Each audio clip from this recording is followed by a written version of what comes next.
পশ্চিমবাংলার আদিবাসী সম্প্রদায় ও প্রান্তিক মানুষদের অর্থনৈতিকভাবে উন্নতি এবং সচ্ছলতা আনতে সরকার বিভিন্ন প্রকল্প তৈরি করেছে। তারই মধ্যে একটি উল্লেখযোগ্য প্রকল্প হল বায়োটেক কৃষি invention science application network, biotech Kisan hub প্রকল্প। পশ্চিমবঙ্গ প্রাণী ও মৎস্য বিজ্ঞান বিশ্ববিদ্যালয়ের অধীনে এই প্রকল্প শুরু হয় 2018 সালে। 2018 সালে ভারত সরকারের ডিপার্টমেন্ট অফ বায়োটেকনোলজির আন্ডারে প্রজেক্ট নিই, যেটাকে আমরা বলেছিলাম যে বায়োটেক কিষাণ হাব। এই প্রজেক্টের একটাই উদ্দেশ্য ছিল, সেটা হচ্ছে যে উন্নত প্রযুক্তি, সেই প্রযুক্তিগুলো লোকেদের সামনে দেখানো এবং লোকেদের মধ্যে ছড়িয়ে দেওয়া। এই বিশ্ববিদ্যালয় প্রকল্পটির মূল আধিকারিক বা মুখ্য গবেষক ডক্টর কেশবচন্দ্র ধারার নেতৃত্বে এবং তার সঙ্গে আরো কিছু সহযোগী শিক্ষক আছেন, গবেষক আছেন, প্রযুক্তি সহায়ক আছেন, যাদেরকে নিয়ে এই প্রজেক্টটি পশ্চিম বাংলার বিভিন্ন জেলাতে এই কাজটি করে আসছে। মূলত এই প্রকল্পের কাজ শুরু হয়েছিল সুন্দরবনের মায়েদের কিভাবে যারা জীবিকা তারা হারিয়েছে বিভিন্ন কারণে, সেই জীবিকাকে কিভাবে সমৃদ্ধ করা যাবে সেই লক্ষ্যমাত্রাকে আমরা পাথেয় করে এগিয়ে গিয়েছিলাম প্রাণী পালন এবং মৎস্য চাষকে ভিত্তি করে তাদের জীবিকাকে সমৃদ্ধ করতে। প্রথম পর্যায়ে সুন্দরবনের গোসাবা, বাসন্তী ও হিঙ্গলগঞ্জ ব্লকের 5,998 জন প্রাণী পালককে অন্তর্ভুক্ত করা হয়, যার মধ্যে 1,000 জন মহিলা, 852 জনকে হাতে কলমে বৈজ্ঞানিক পদ্ধতিতে ভেড়া ও ছাগল পালনের প্রশিক্ষণ দেওয়া হয় এবং 850টি উন্নত প্রজাতির বাংলার কালো ছাগল ও উন্নত প্রজাতির ভেড়া বিতরণ করা হয়, যার ফলে উপকারভোগীদের বার্ষিক আয় গড়ে 48% বৃদ্ধি পায়, যা আর্থিকভাবে 32,000 টাকার সমতুল্য। এই প্রকল্পের মূল উদ্দেশ্য হল বৈজ্ঞানিক গবেষণাগার এবং কৃষক সম্প্রদায়ের মধ্যে শক্তিশালী এবং প্রাসঙ্গিক সংযোগ গড়ে তোলা। বর্তমান প্রেক্ষাপটে বৈজ্ঞানিক জ্ঞানকে কৃষকের বাস্তব চ্যালেঞ্জের সঙ্গে যুক্ত করা অত্যন্ত গুরুত্বপূর্ণ। যখন বিজ্ঞানীরা সরাসরি মাঠে কাজ করেন, কৃষকদের চাহিদা বোঝেন এবং প্রাসঙ্গিক সমাধান প্রদান করেন, তখন ল্যাব এবং মাঠের মধ্যে একটি কার্যকর সমন্বয় সৃষ্টি হয়। প্রকল্পটির মুখ্য উদ্দেশ্য হল যে প্রাণীবিজ্ঞান, মৎস্যবিজ্ঞান এবং দোহ প্রযুক্তি, এই তিনটির যে গবেষণালব্ধ জিনিস যাতে গ্রামীণ মানুষের কাছে, তাদের কাছে যাতে উপকরণগুলো ঠিকমতো ভাবে পৌঁছয়, তারা যাতে সঠিকভাবে প্রশিক্ষণ পায়, তাদের উৎপাদিত দ্রব্যের বাজারীকরণ করতে পারে, এই সমস্ত দিকগুলোকে কেন্দ্র করে মাথায় রেখেই ডক্টর ধারা এই প্রকল্পটি রচনা করেন এবং রূপায়ণ করতে শুরু করেন। ভারত সরকারের যে নীতি আয়োগ, সেই নীতি আয়োগের যে অ্যাসপিরেশনাল ডিস্ট্রিক্ট অর্থাৎ সম্ভাবনাময় জেলা, সেই সম্ভাবনাময় জেলাগুলিতে ছড়িয়ে গেছে। নদিয়া, মুর্শিদাবাদ, বীরভূম, মালদা এবং দক্ষিণ দিনাজপুরে ক্ষুদ্র ও প্রান্তিক কৃষকদের জীবিকা সুরক্ষার জন্য গুরুত্বপূর্ণ পদক্ষেপ নেওয়া হয়েছে। এই জেলাগুলির নীতি আয়োগের যে নির্ধারিত মান আছে, সেই মানের থেকে এই জেলাগুলি একটু পিছিয়ে আছে। ফলে এই জেলার যে প্রান্তিক কৃষক, তাদের জীবিকাকে আরো কি করে সমৃদ্ধ করা যায়, অর্থনৈতিক মান উন্নয়ন, সেইটাকে কেন্দ্র করে যে কর্মসূচি, সেই কর্মসূচি বায়োটেক কিষাণ হাব চালু করেছে। কৃষকদের, মহিলাদের এবং বিভিন্ন যে প্রোগ্রেসিভ ফার্মার্সদের আমরা বিভিন্ন রকম ট্রেনিং দিই। প্রাণী পালন ও মৎস্য চাষ দেশের গ্রামীণ অর্থনীতিতে অত্যন্ত গুরুত্বপূর্ণ। আমরা ইতিমধ্যেই এই অঞ্চলে প্রায় 1,57,000 মানুষের কাছে পৌঁছেছি, প্রায় 10,000-এরও বেশি কৃষককে, এবং যার 90% হচ্ছে মহিলা। তাদেরকে আমরা প্রশিক্ষিত করেছি কিভাবে উন্নত মানের ছাগল পালন করা যাবে, সেই ছাগলকে কিভাবে খাবার দেয়া যাবে, সেই ছাগলের কিভাবে ভ্যাকসিন দেয়া যাবে, তারা যে মাংস উৎপাদন করবে, সেই মাংস উৎপাদন করে সেই মাংসের কিভাবে প্রক্রিয়াকরণ করবে, তারা যে মুরগি উৎপাদন করবে, সেই মুরগির মাংসের প্রক্রিয়াকরণ করবে, তাদের ডিম কিভাবে সংরক্ষণ করবে। বনরাজা মুরগির ডিম ফুটিয়ে বাচ্চা উৎপাদন করার জন্য হ্যাচারি ইউনিট তৈরি করা হয়েছে।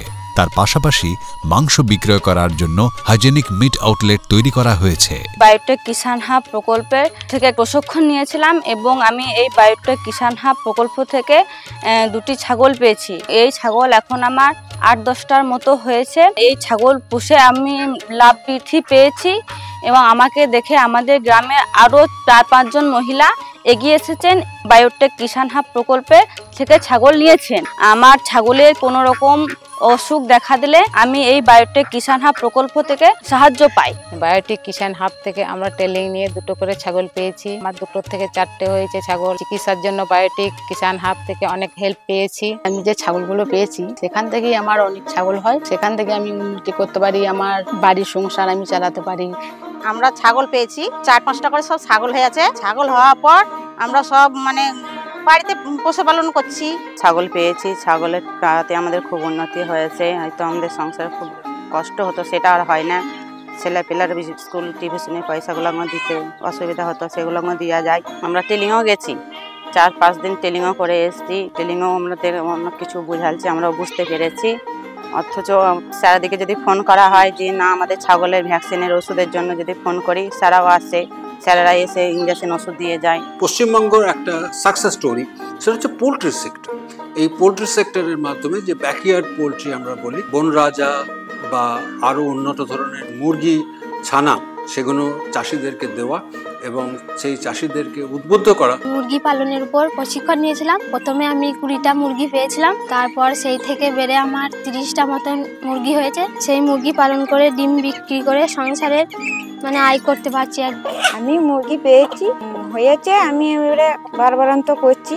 আমাদেরকে যে মুরগি দিয়েছিল প্রথমে 10টা দিয়েছিল, 10টা থেকে 20-25টা হয়েছে। ডিমগুলো বেচে টাকা পয়সা কিছু ইনকাম করেছি, ছেলে মেয়েকে লেখাপড়া করাচ্ছি, আবার সংসারও চালাচ্ছি। আমাদের মুরগি 10টা দিয়েছিল, 10টা থেকে 15টা হইলো, 15টা থেকে 20টা হইলো।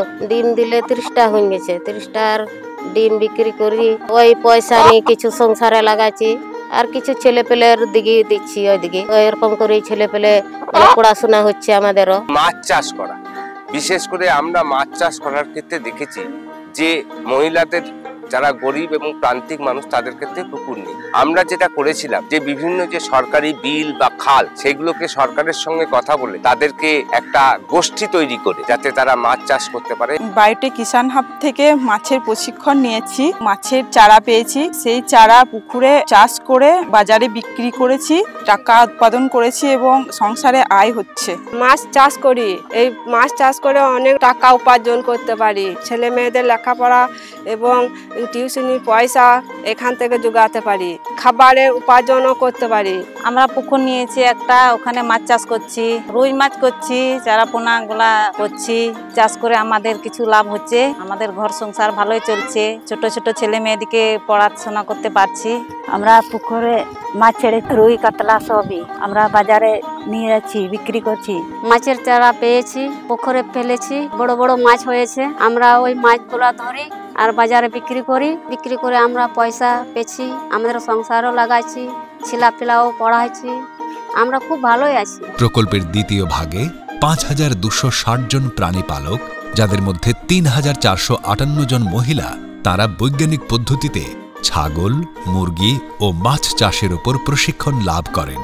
এই পর্যায়ে 2505টি উন্নত প্রজাতির বাংলার কালো ছাগল, 20,375টি উন্নত প্রজাতির বনরাজা মুরগি এবং 1,80,000টি উন্নত প্রজাতির মাছের পোনা বিতরণ করা হয়, যার ফলে উৎপাদন ক্ষমতায় উল্লেখযোগ্য বৃদ্ধি ঘটেছে।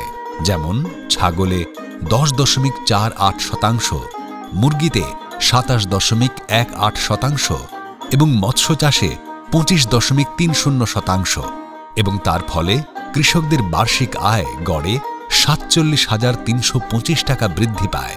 2018 থেকে 2025 সালের মধ্যে মোট 1,57,159 জন কৃষক সরাসরি উপকৃত হয়েছেন, যার মধ্যে মহিলা কৃষকদের বৈজ্ঞানিক জ্ঞান 56% থেকে 69% বৃদ্ধি পেয়েছে। প্রকল্পের মাধ্যমে প্রাণী, পোল্ট্রি ও মৎস্য চাষে গড় আয় 31 থেকে 32% বৃদ্ধি পেয়েছে। এই প্রযুক্তির মাধ্যমে প্রশিক্ষণ, প্রযুক্তি স্থানান্তর, স্বাস্থ্যসেবা ও ইনপুট সরবরাহ নিশ্চিত করে কৃষকদের আয় বৃদ্ধি, সামাজিক অন্তর্ভুক্তি এবং নারী ক্ষমতায়ন নিশ্চিত করা হয়েছে। যে সমস্ত চাষিদের কিনা জমি নেই, তারা এই সমস্ত উদ্যোগের মাধ্যমে তারা তাদের জীবন নির্বাহ করে থাকেন। আমাদের যে প্রকল্পের যারা কর্মীরা আছেন, এই পশ্চিমবাংলার যে 5টি জেলায় তারা বিভিন্নভাবে ছড়িয়ে গেছে, মানুষকে প্রশিক্ষিত করেছে। তাদের যে সমস্যা, সেই সমস্যাকে তুলে ধরে আমাদের গবেষণাগারে নিয়ে এসছে। আমাদের বিশ্ববিদ্যালয়ের বিভিন্ন যারা গবেষক আছেন তারা সেই সমস্যাগুলো কিভাবে সমাধান করা যাবে সেই সমাধানের যে দিশা, সেই দিশা দেখিয়েছে এবং তারা সেটা আবার মানুষের কাছে নিয়ে গেছে। গ্রামের মহিলাদের বিশেষজ্ঞরা প্রশিক্ষণ দেন এবং প্রশিক্ষণ দেওয়ার পর যে যে বিষয়ের উপর এই প্রশিক্ষণগুলো দেওয়া হয় সেইগুলো আবার গ্রামে ফিরে গিয়ে প্রাপ্ত জিনিসগুলো, প্রযুক্তিগুলো যাতে তারা শুরু করতে পারেন তার জন্য উপকরণ সরবরাহ করা হয়। যেমন ছাগলের বাচ্চা দেওয়া হয়, মুরগির বাচ্চা দেওয়া হয়, মাছের পোনা দেওয়া হয়, কৃমির ওষুধ দেওয়া হয়, খনিজ বা মিনারেল মিক্সার, ভিটামিন এগুলো দেওয়া হয়। একটা উল্লেখযোগ্য দিক হলো যে এই প্রকল্পের মাধ্যমে মূলত জোর দেওয়া হয়েছে মহিলা সমাজকে। মহিলাদের নিজেদের পকেটে এই ইনকামটা আসার ফলে তাদের কিন্তু আর্থিক সচেতনতা যেমন বেড়েছে, পরিবারে তার গুরুত্ব এবং সমাজে তার গুরুত্ব অনেক পরিমাণে আগের তুলনায় বেড়েছে, যেটাকে আমরা বলছি ওমেন এম্পাওয়ারমেন্ট বা নারীর ক্ষমতায়ন। এই প্রজেক্টের মাধ্যমে আমার বিশ্ববিদ্যালয়ের সমস্ত যে বিশেষজ্ঞ শিক্ষকরা আছেন তারা চাষিদেরকে গিয়ে উন্নত ধরনের ঘাস কি করে ফলাতে হয় সেগুলো শিখিয়েছেন, উন্নত ধরনের বীজ চাষিদের মধ্যে দিয়েছেন। 5 থেকে 6,000 কৃষক যারা এই ফার্মার্স প্রডিউসার অর্গানাইজেশন বা ফার্মার্স প্রডিউসার কোম্পানি তৈরি করে তারা নিজস্ব ব্যবসা তৈরি করছে, যে ব্যবসার মধ্যে দিয়ে তাদের জীবিকাও সমৃদ্ধ হচ্ছে এবং তারা যে উৎপাদিত জিনিস, যে জিনিসটার দাম তারা ঠিক মতো পাচ্ছে। এই প্রকল্পতে যে ছেলেমেয়েরা রয়েছে যারা কাজ করছে দীর্ঘ 5 বছর ধরে, তারা প্রত্যহ নিরন্তর তারা যোগাযোগ রেখে চলেছে, কোনো সময় ফোনের সঙ্গে, কোনো সময় শারীরিকভাবে গিয়ে। তরুণ কৃষকদের বিকল্প জীবিকা নিশ্চিত করতে স্থাপিত হয়েছে 5টি ফার্ম স্কুল, যেখানে আধুনিক প্রযুক্তি ও বৈজ্ঞানিক পদ্ধতির মাধ্যমে দক্ষতা বৃদ্ধি করা হয়। প্রযুক্তি স্থানান্তর এবং নিয়মিত যোগাযোগের জন্য ফেসবুক, হোয়াটসঅ্যাপ, ইউটিউব এবং মুখ মোবাইল অ্যাপ কার্যকরভাবে ব্যবহৃত হয়েছে। এখনকার যে বিজ্ঞান এবং প্রযুক্তি এগিয়ে এসছে, সে তার অঞ্চলে তার প্রাণীটির কি রোগ হচ্ছে বা প্রাণীর কি সমস্যা হচ্ছে সেটা আমাদের মোবাইল অ্যাপের মাধ্যমে আমাদের সঙ্গে সরাসরি যোগাযোগ করতে পারে। বিশ্ববিদ্যালয়ে যারা প্রযুক্তিবিদ আছেন, যারা শিক্ষক আছেন, যারা আধিকারিক আছেন, তারা নির্দিষ্টভাবে সেগুলোর উপর তাদেরকে সমস্যার সমাধান করছে। প্রকল্পের অভিজ্ঞতা থেকে ইতিমধ্যেই প্রকাশিত হয়েছে 12টি গবেষণা প্রবন্ধ, 2টি একাডেমিক বইয়ের অধ্যায়, 10টি কৃষক পুস্তিকা এবং 1টি সাফল্যের কাহিনী। সার্বিকভাবে পশ্চিমবঙ্গের জেলাগুলিতে গরিব মহিলারা এই প্রাণী পালন, মুরগি পালন এবং মাছ চাষের মধ্যে দিয়ে পাচ্ছেন আর্থিক সচ্ছলতা। আগামী দিনে এই বায়োটেক কিষান হাব প্রকল্পকে হাতিয়ার করে প্রান্তিক মানুষের জীবন জীবিকা আরও অগ্রসর হবে।